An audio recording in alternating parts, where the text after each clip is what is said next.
Hi everyone. Well, it's a hot, hot day here in the UK, and as the saying goes, only mad dogs and Englishmen go out in the midday sun. So in just a moment, I'm going to head inside here.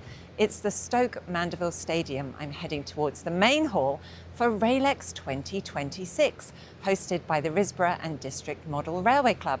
Inside, 21 amazing layouts, over 8 of them over 20 feet long, plus 30 traders, so I've made sure I've got my credit card with me. And of course, it's a special year for the S-Scale Society, celebrating 80 years. And also the very last outing for Rossiter Rise by Terry Tew. Can't wait to see that. I'm going to head inside. Hopefully it's a lot cooler in there. I've also got Best in Show for modelling to judge, so I've got my work cut out for me, not least in wiggling my way through the crowds to get up close to the layouts, with a range of scales including N00 and 009, 2mm, EM, P4S and 7mm. The standard of modelling is incredibly high, and not just demonstrated on the layouts, but by the trade stands too.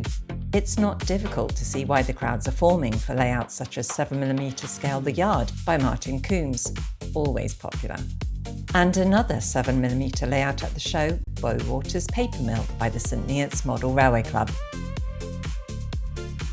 Bowwaters operated 2 paper mills in Kent from 1924 to 1969, one in Sittingbourne and one at Kemsley. A steam railway transported wood pulp to them from Riddham Dock on the Swale estuary.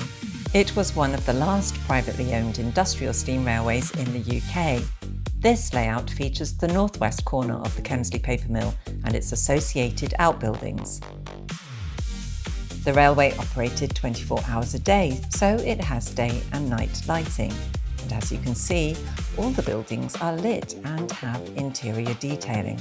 And incidentally, I voted this Best in Show at the Chatham Model Railway Show in 2025. Amidst the fine scale, I'm in home territory with a smattering of 00 to please young and old alike, including Greenbooth, Rush Fen and Rossiter Rise, here for its very last outing under Terry Tew's stewardship. The last outing for Rossiter Rise, how does it feel?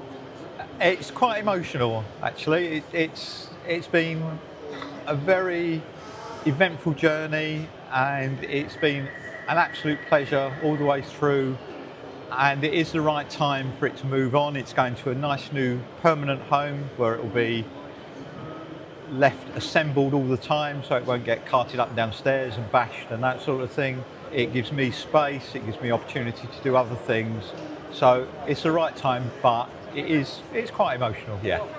What have been the high points that you can remember of having Rossiter Rise at an exhibition? The two things that people say that I always cherish is atmosphere. That's the first one. If people say it recreates an atmosphere of somewhere they grew up or they went to school, whatever it is, that's nice.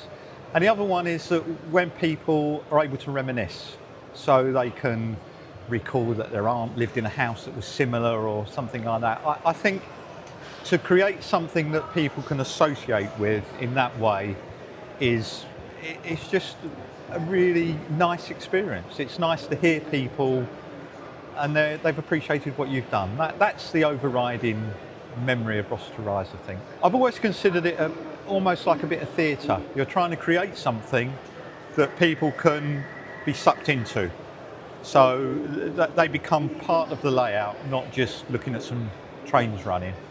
And when people make nice comments like that, it makes it all worthwhile. Well, you've certainly created a piece of theatre here. It's such a lovely layout, and we're going to be sad to see it go, really. I want to say thank you, Terry, for Rossiter Rise. It's been so lovely to see it at all the exhibitions. I just wanted to thank you for your support. Not only, the Questies who follow you, but the other model railway people. We did the first interview some time ago, which I think is quite famous now. And since then, things have moved on.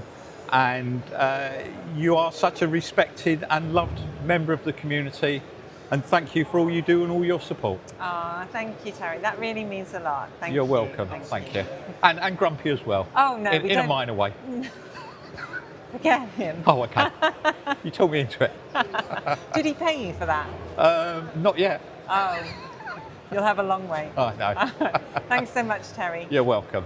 You're welcome. Yes, strangely, Grumpy pleaded innocence about all that, Terry. There was yet another reason to celebrate at Railex. The event marks 80 years of the S-Scale Society, here in force and represented by Arcadia, Blakely Rig, East Lynne and Troland, a lovely little layout with a very smooth loco operation.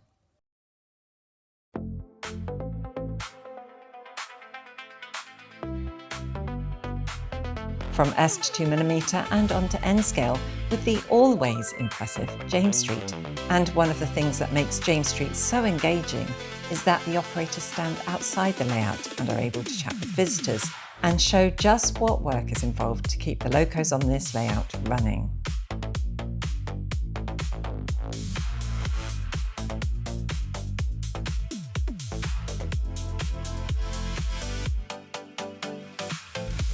But with time ticking on, I needed to choose Best in Show, and my selection came from the P4 category, up against the mighty Clarendon and Scrubs Lane and Eccleston.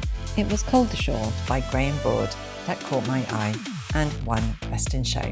It struck me the first time I did a lap of the hall, and then when I went back for a closer look, I found myself captivated. They say a picture tells 1,000 words. Well, take a look for yourself. Caldershaw shows an imaginary secondary line in the north of England in the late 1960s. There's steam and diesel, some passenger and lots of freight, all DCC with sound and lights. There's also a private industrial line in the foreground. But of course it was the railway modelling that I was drawn to, and these incredible buildings, some of which were scratch built, along with the tiny little cameos and attention to detail. So when temperatures feeling like they were about to hit boiling point, it was time to go. So that was it for the Railex 2026 highlights. I hope you enjoyed this video. Please do like, share, and of course subscribe, and hit the bell to be notified of all our future videos. That's it for now. Bye-bye.